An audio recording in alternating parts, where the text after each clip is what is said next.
اس میں کوئی شک نہیں ہے کہ امام بخاری کے سب سے لاڈلے ترین سٹوڈنٹ امام مسلم تھے، اور بلکہ محدثین تو کہتے ہیں یہ صحیح مسلم جو ہے یہ بھی امام بخاری کی کرامت ہے، کیونکہ انہی سے امپریس ہوئے تھے۔ امام بخاری رحمہ اللہ تعالی اپنی زندگی کے آخری سالوں میں ایران ہی شفٹ ہو گئے تھے، نیشا پور میں۔ نیشا پور ہی وہ علاقہ ہے جہاں پہ امام مسلم رہتے تھے۔ 250 ہجری 250 ہجری میں امام بخاری وہاں پہ چلے گئے تھے، وہیں پہ امام مسلم ان کے حلقہ ارادت میں شامل ہو گئے اسٹوڈنٹ کے طور پہ۔ اس وقت تک ظاہر امام بخاری لکھ چکے تھے، تو یہ بخاری لکھوایا کرتے تھے اپنے اسٹوڈنٹس کو۔ اب اللہ کی طرف سے تقدیر غالب آئی کہ وہاں پہ ایک اور بڑے محدث تھے، امام محمد بن یحییٰ الذہلی، المتوفا 253 ہجری 253 ہجری میں فوت ہوئے۔ وہ امام بخاری المتوفا 256 ہجری اور امام مسلم المتوفا 261 ہجری کے مشترکہ استاد تھے۔ انہوں نے ہی سرنی ارینج کی جب امام بخاری آئے کہ جی ان کو ویلکم کہا جائے۔ اس وقت یہ ہوتا تھا جب محدث آتے تھے لوگ پھر ان سے حدیثیں سنتے تھے، جس طرح آج کل کوئی بڑا سنگر آتا ہے تو پوری پبلک اکٹھی ہوتی ہے۔ اچھا، اور امام زولی نے اپنے شاگردوں کو سختی سے منع کیا کہ آپ نے امام بخاری سے خلق قرآن کا مسئلہ نہیں ڈسکس کرنا۔ اچھا، یہ جو میں واقعہ کو بتا رہا ہوں یہ تمام اسماء و رجال کی کتابوں میں تواتر سے نقل ہوا ہے۔ اسماء و رجال کے حوالے سے بھی لوگ پوچھتے رہتے ہیں، یعنی یہ جو حدیث کے راوی ہیں ان کے حالات زندگی، اس علم کو جو ڈیوائز کیا گیا اسماء و رجال، رجال رجل مرد کو کہتے ہیں، اسماء ان کے نام۔ اس میں امام ابن حجر اسقلانی کی کتاب ہے التہذیب التہذیب، ابن حجر اسقلانی المتوفا 852 ہجری، اور ان سے بھی پہلے امام ذہبی المتوفا 748 ہجری، ان کی کتاب ہے سیر اعلام النبلاء۔ ان دونوں میں یہ واقعہ موجود ہے جو میں واقعہ آپ کو بیان کر رہا ہوں۔ اب اللہ کرنا یہ ہوا کہ اب ظاہر شرارتی لوگ تو موجود ہوتے ہیں، جس طرح یہاں کے لوگ جدید کا مسئلہ چھیڑ ہی لیتے ہیں، ٹھیک ہے۔ انہوں نے وہ انگلش میں محاورہ بھی ہے، forbidden fruits are always sweet, منع کیے گئے پھل ہمیشہ میٹھے ہوتے ہیں۔ خلق قرآن کا مسئلہ کسی نے پوچھ لیا کہ بتائیں کہ قرآن مخلوق ہے یا غیر مخلوق؟ تو امام بخاری نے کہا کہ اللہ کا کلام جو ہے وہ غیر مخلوق ہے، چونکہ کلام متکلم کی صفت ہوتا ہے تو قرآن اللہ کی صفت ہے، تو یہ ظاہر غیر مخلوق ہے۔ اب یہاں تک تو اتفاق ہے سب کا۔ اس کے آگے دو سکول آف تھاٹ تھے۔ ایک سکول آف تھاٹ یہ تھا، یہ جو ہمارے ہاتھ میں مصحف ہے نا، اور یہ پیجز کے اوپر جو لکھی ہوئی انک ہے اور یہ جو الفاظ ہیں، یہ چونکہ کاتب لکھتا ہے لہذا یہ تو مخلوق ہے، اور یہ لاجیکل بھی ہے، یہ میرے ہاتھ کی کریشن ہے، یا پرنٹنگ پریس پہ کچھ چھاپتا ہے تو اس کی کریشن ہے۔ قرآن کے جو الفاظ لکھے گئے، یہ لکھے ہوئے الفاظ یہ ہے تو مخلوق ہے، کیونکہ ظاہر انک سے لکھے گئے، لیکن جو چیز لکھی گئی ہے وہ خود غیر مخلوق ہے۔ اب یہاں پہ آگے اختلاف ہے۔ لاجیکل بات تو یہ ہے کہ یہ جو مصحف ہے ہمارے ہاتھ کے اندر، یہ انسان نے اس کو لکھا ہے، تو یہ ہے تو غیر مخلوق چیز لکھی گئی ہے، لیکن یہ لکھنے کے بعد تو ابھی مخلوق کی فارم میں ہے نا، تبھی تو ڈسٹرائے بھی ہو جاتی ہے۔ اگر یہ غیر مخلوق ہو تو یہ ڈسٹرائے نہ ہو سکے۔ اب یہ قرآن کو اگر کوئی معاذ اللہ توہین کرتا ہے، یا کوئی پرانے اوراق جس طرح حضرت عثمان نے جلوا دیے تھے، صحیح بخاری میں آتا ہے، تو وہ تو پھر اگر غیر مخلوق اس کو مانے تو پھر تو جلنا ہی نہیں چاہیے تھا۔ تو امام بخاری سے انہوں نے کہا کہ یہ بتائیں، یہ یعنی وہ جڑی اتھل والی گل سی، انہوں نے کہا کہ یہ تو ظاہر امام بخاری نے اب اپنا موقف تو بیان کرنا تھا۔ انہوں نے کہا کہ یہ تو مخلوق ہے۔ انہوں نے کہا کہ اور امام بخاری نے مخلوق کہتا ہے، جی اے دیکھ لو، اے گمراہ ہے بندہ۔ اب وہ پورا مجمع ظاہر ہے امام بخاری کے خلاف ہو گیا، حتیٰ کہ ان کو وہ شہر، حالانکہ وہ اس نیت سے گئے تھے کہ میں باقی زندگی وہیں پہ گزارتی ہے۔ اب وہ ان کے استاد صاحب بھی آ گئے، انہوں نے جناب اناؤنسمنٹ کرا دی۔ انہوں نے کہا اب وہ کیوں یہ کر رہے تھے؟ وہ امام بن حنبل کے شاگرد تھے، المتوفا 241 ہجری۔ چونکہ امام بن حنبل نے مارے کھائی ہوئی تھی خلق قرآن کے مسئلے میں، خلیفہ عباسی معتصم باللہ کی۔ اب جو بندہ قربانیاں دیتا ہے نا، تو اس کے ساتھ جو لوگ وابستہ ہوتے ہیں نا، ان کی عقیدت بھی آخری درجے کی ہوتی ہے۔ وہ کوئی غلط بات بھی کرے نا تو وہ اس کو بھی آن کرتے کہتے ہیں جی اتنی ان کی قربانی ہے دین کے لیے. جیسا کہتے ہیں نا جناب، جس طرح ہم جب کوئی پرائم منسٹر کی غلطی ہائی لائٹ کرتے ہیں وہ کہتے ہیں نہیں بندہ ایماندار ہے. ہم کہتے ہیں یار ایماندار ہے، مان لیا ہے، ہم سٹامپ پیپر پہ لکھ کے دیتے ہیں ہم ایماندار مانتے ہیں، لیکن مطلب حکومت میں یہ کمزوریاں آ رہی ہیں. تو وہ وہاں پہ بھی نا وہ نہیں جی خدمات ہے تو ان جو غلط کہہ رہے ہیں وہ بھی بننا ہے. یا انہوں نے نہیں کہا چونکہ اس مسئلے میں غلوف کیا تو ان کے نام پہ غلط چیز منسوخ کر دی جائے. انہوں نے کہا جی بھائی جی گل یہ ہے کہ بھائی جو بندہ بھی امام بخاری کے اس عقیدے پہ ہے نا، تو امام زولی نے کہا کہ میری مجلس سے وہ اٹھ جائے. تو سب سے پہلے امام مسلم اٹھے. امام بخاری تو خیر اٹھ ہی گئے اور نکل گئے، یعنی انہوں نے یہ کہا کہ میں ایگری نہیں کرتا ہوں. یہ ایٹیٹیوڈ تھا امام زہلی کا. اور دوسری طرف امام زولی کا نام اگر ہم آپ کو بتائیں تو آپ کو پتا ہے ان کو کوئی جانتا بھی نہیں ہے.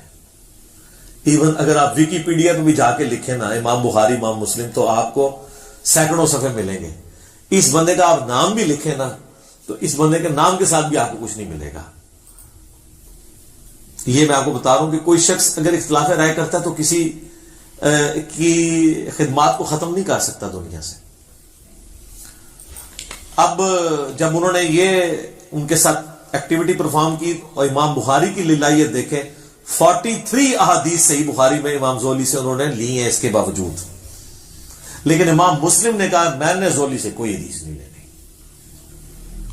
اور پھر ساتھ انصاف کیا انہوں نے.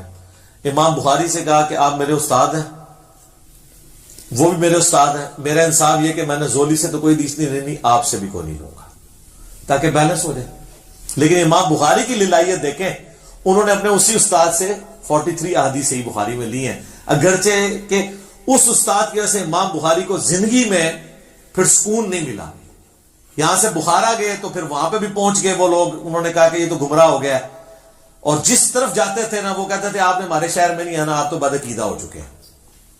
حتیٰ کہ امام بخاری نے پھر دعا کی کہ اللہ اگر میری زندگی میں اب کوئی خیر باقی نہیں ہے تو مجھے اب تو دنیا سے اٹھا لے. حالانکہ یہ بخاری مسلم میں حدیث ہے کہ کوئی موت کی دعا نہ کرے. وہ موت کی دعا اس طرح کی کہ موت مانگنا حرام ہے، لیکن اس طرح اگر کوئی دعا کرتا ہے نا کہ اللہ اب کوئی خیر باقی نہیں ہے تو مجھے عزت کے ساتھ موت دے دے، یہ بالکل جائز ہے. تو اپنی زندگی میں انہوں نے برا وقت دیکھا ہے، اپنے آخری، یعنی جو پنجابی کہتے ہیں خیر چنگی نہیں ہوئی، لیکن سب دنیا آج بخاری کرتی ہے. زولی کو کوئی جانتا بھی نہیں ہے. زولی کا ذکر اسی طریقے سے ہوتا ہے کہ یار یہ بخاری کا ایک استاد تھا، اس نے ان کو مجلس سے نکالا تھا. بل اس شر میں سے خیر یہ نکلا کہ امام مسلم نے انڈیپینڈنٹ سند سے نبی علیہ السلام سے احادیث لی، ورنہ انہوں نے اکثر احادیث بخاری سے لے لینی تھی. جیسے کہ امام بخاری کے شاگرد ہیں امام ابن خزیمہ، اس کے بعد ان کے آگے سے شاگرد ہیں امام ابن حبان.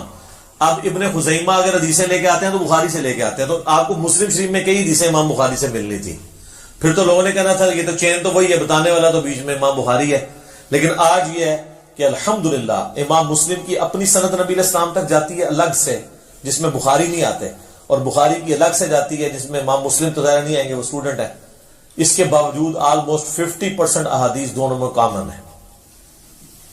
1906 احادیث بخاری مسلم میں کامن ہے. جو الگ سے عرب اسکالر نے کتاب لکھی ہے اللؤلؤ والمرجان، جو قرآن میں ہے نا 2 موتی ہیں، تو انہوں نے کہا ایک موتی بخاری ایک مسلم، وہ ایک جگہ جمع کر دی انہوں نے. اردو میں بھی اس کی ٹرانسلیشن ہو کے آ چکی ہے. اور ویسے اگر آپ کنٹینیوس نمبرنگ دیکھیں تو بخاری میں 7563 احادیث ہیں اور مسلم میں بھی 7563 ہیں. یہ انہوں نے آنر کیا، دونوں کی نمبرنگ اس طرح ایڈجسٹ کیے برابر ہے. اور اس میں تکرار اگر نکال دینا جو ریپیٹیشن ہے تو بخاری میں آلموسٹ 4000 ہے، مسلم میں بھی 4000 ہے. تو 4000 ہیں اور دونوں میں کامن آلموسٹ 1906. 50% احادیث آلموسٹ کامن ہے. تو قرآن میں بھی آیا نا معاملے کے لیے 2 گواہوں کی ضرورت ہے، تو اللہ تعالیٰ نے 2 گواہ دے دیا انڈیپینڈنٹ سورس ہے. یہ اس شر میں سے خیر نکلا. اللہ کی خفیہ تدبیر تھی، یہ ہونا تھا. بہرحال اس سے کئی ایک چیزیں آپ کو پتہ چلی کہ امام بخاری کتنے اعلیٰ اخلاق کے مالک تھے کہ اسی استاد سے حدیثیں لی. امام مسلم کتنی احتیاط کرنے والے تھے کہ انہوں نے کہا میں نے اگر ایک استاد سے اختلاف کیا دوسرے سے ایک مسئلے میں اختلاف ہوا ہے نا، انہوں نے اس استاد کو 0 سے ملٹیپلائی نہیں کیا، عزت اسی کی عزت کی ایسے بخاری سے بھی حدیثیں نہیں لی، یہ نہیں کہا کہ گمراہ کہہ دیا۔ اعلیٰ ظرفی کا مظاہرہ کیا امام بخاری نے، امام مسلم نے بھی، اور الحمدللہ آج ہمارے پاس دونوں ذخیرے احادیث موجود ہیں، اور اللہ تعالیٰ کی یہ نعمت ہے۔ آپ دیکھ لیں، نہ یہ صحابہ ہیں، نہ یہ تابعین ہیں، یہ نہ تبع تابعین ہیں۔ امام بخاری، امام مسلم تبع تابعین میں سے آتے ہیں، لیکن اللہ نے عزت شہرت ایسی دی ہے کہ دنیا کا ہر مسلمان، ایٹ لیسٹ سنی مسلمان، دنیا میں 80% زیادہ سنی ہے، ایون شیعہ بھی جانتے ہیں کہ یہ کتاب ہے، قرآن کے بعد افضل ترین 2 کتابیں بخاری اور مسلم ہیں۔ اور یہ چیز ہے کہ آپ اپنی لیگیسی چھوڑ سکتے ہیں، آپ صحابی نہیں بھی ہیں، اگر آپ دین کے لیے تڑپ شو کرتے ہیں اللہ تعالیٰ آپ کو اٹھا سکتا ہے، اور آج دیکھیں ان کا نام زندہ ہے۔ اس واقعے کی کلیریفیکیشن اس لیے بھی ضروری میں سمجھتا تھا، اس لیے میں نے یہ سوال انٹرٹین کیا۔ یہ سوال مختلف فارم میں ہمارے پاس آیا، عموماً حنفیوں کی طرف سے یہ سوال کیا جاتا ہے کہ جب ہم ان کو کہتے ہیں کہ ہماری اہل سنت کی مین سٹریم کی 6 کتابوں میں، جن میں 2 صحیح ہیں نا، بخاری اور مسلم، اور باقی 4 سنن اربع، جن میں 80% صحیح حدیث ہیں اور 20% ضعیف ہیں، کچھ موضوع بھی ہیں، تو یہ آلموسٹ ملا کے 27,000 کے قریب احادیث بنتی ہیں اسناد کے اعتبار سے۔ ویسے تو آپ کریں گے تو 6-7 ہزار ہی بنے گی ساروں کی، اگر اسکروٹنگ کر لیں گے، اس سے زیادہ نہیں بنتی، کیونکہ جو بخاری میں آ رہی ہے، مسلم میں بھی ہے، ابو داؤد میں بھی ہے، ترمذی میں بھی ہے، ابن ماجہ میں ہے۔ کسی ایک حدیث میں بھی امام بخاری، امام مسلم ہو، امام ترمذی ہو، ابو داؤد ہو، نسائی ہو، ابن ماجہ ہو، انہوں نے امام حنیفہ سے کوئی حدیث نہیں لی ہے۔ یہ کہتے ہیں نا امام حنیفہ ان سے بھی پہلے تھے، تو بخاری میں امام مالک کی حدیثیں ہیں، احمد بن حنبل کی ہیں، تو ان کی کیوں نہیں ہے؟ اس لیے کہ محدثین کے ہاں امام حنیفہ رحمہ اللہ کو حدیث کی فیلڈ میں ضعیف مانا جاتا تھا، فقیہ وہ بہت بڑے تھے۔ یہ ان کا کوئی عیب نہیں ہے، ایک فیلڈ میں ہو سکتا ہے بندہ اوپر ہو، دوسرے میں نیچا ہو۔ مسئلہ 197 میرا ریکارڈڈ ہے۔ تو وہ کہتے ہیں جی پھر تو اگر یہ رول مانا جائے تو امام مسلم بھی تو بخاری کے شاگرد ہیں، انہوں نے بھی تو کوئی نہیں نہ لی۔ یہ ڈاکٹر طارق قادری صاحب نا ایک ویڈیو میں کہہ رہے تھے، تو وہ نہیں لی، اس کے پیچھے تو یہ ریزن ہے کہ انہوں نے اس وجہ سے نہیں لی ہے۔ یہ نہیں ہے کہ وہ امام بخاری کو گمراہ سمجھتے تھے یا امام بخاری کو ضعیف سمجھتے تھے، ایسا تو نہیں تھا۔ اچھا، پھر انہوں نے خود اس میں تھوڑا سا اس حوالے سے بھی کلیئر کیا کہ جی وہ اصل میں امام بخاری کا موقف یہ ہے کہ جس کا عقیدہ جو ہے نا وہ یہ ہے نا کہ ایمان کم اور زیادہ نہیں ہوتا، تو امام بخاری اس عقیدے کو غلط سمجھتے تھے۔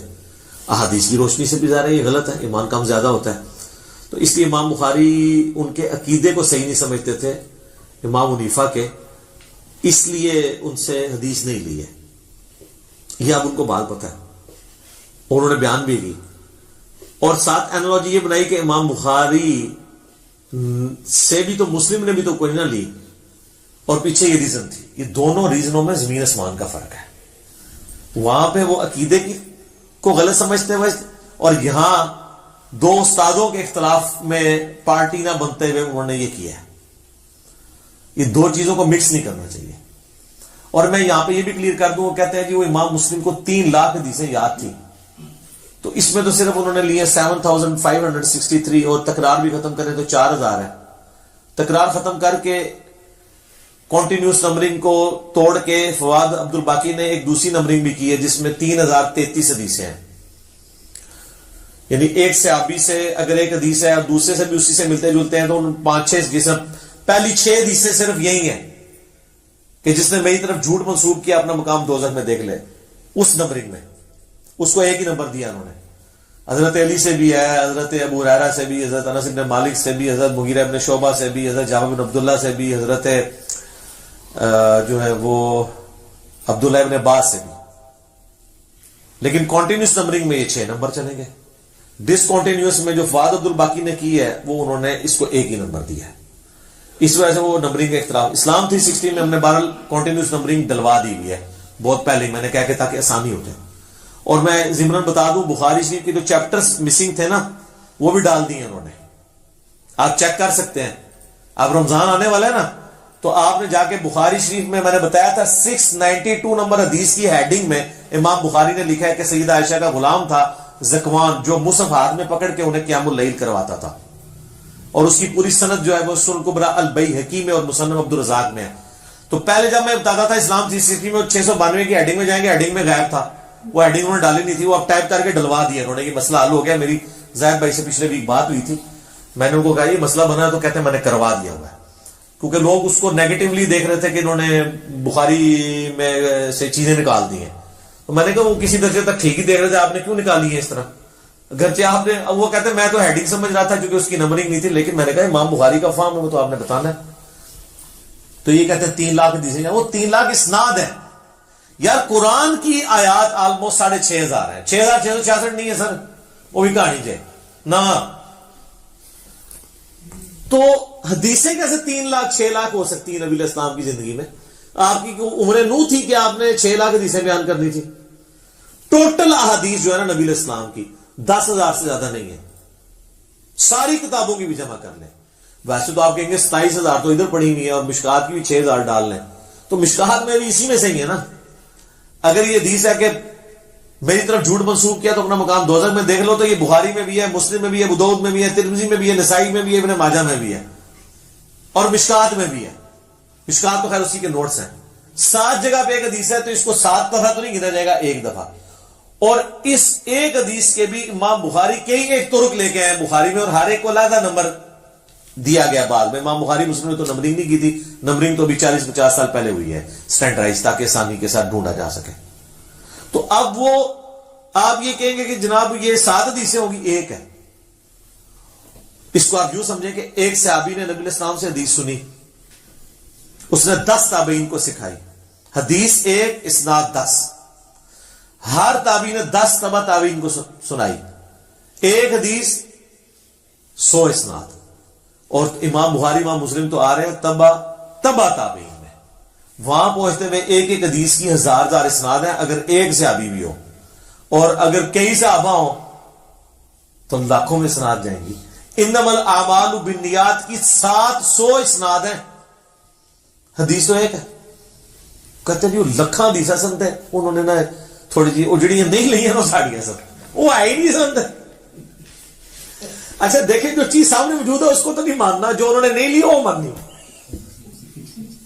اور تسی لے ہی نہیں مانتے پہ ہو, تو جو انہوں نے نہیں لی ہوئی ہے وہ تو آپ نے ماننی نہیں تھی.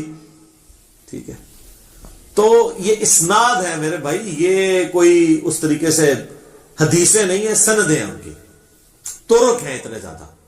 حدیثیں 10,000 سے زیادہ نہیں بنتی آلموسٹ, بہت کھینچ تان کر لیں. ورنہ اگر آپ سے کوئی کہہ 3 لاکھ مسلم کو یاد تھی, عام بن ربل کو 6 لاکھ یاد تھی, اور سارے ملینز میں بنتی ہے, اس کی ٹائم کی کیلکولیشن کریں کس وقت نبی علیہ السلام یہ حدیثیں بیان کرتے تھے. قرآن تو آپ کے آخری وقت تک نازل ہوتا رہا, قرآن ہی بیان کرتے رہے, حدیثیں کس وقت بیان کی ہیں. اس کے لیے تو میں نے بتایا عمر نوح چاہیے. یہ بہت بڑی مت, اور یہ جو میں دعویٰ کر رہا ہوں یہ میرا نہیں ہے, ابن حجر اسقلانی نے, بڑے بڑے محدثین نے اس کو ایز اے ٹاپک بنا کے لوگوں کو بتایا ہے کہ لوگ دھوکے میں مبتلا نہ ہوں کہ یہ اس طریقے سے نہیں ہے جس طریقے سے لوگ سمجھتے ہیں. تو یہ ایک واقعہ تھا, میں نے اس کے ساتھ کچھ جو کو ریلیٹڈ چیزیں تھیں جو اکثر سوالات لوگ کر رہے ہوتے ہیں, میں ساتھ ساتھ جو میرے دماغ میں آتا ہے نا میں بیان کر دیتا ہوں کہ کوئی چیز اس میں سے اسکپ نہ ہو جائے. ٹھیک ہو گیا جی.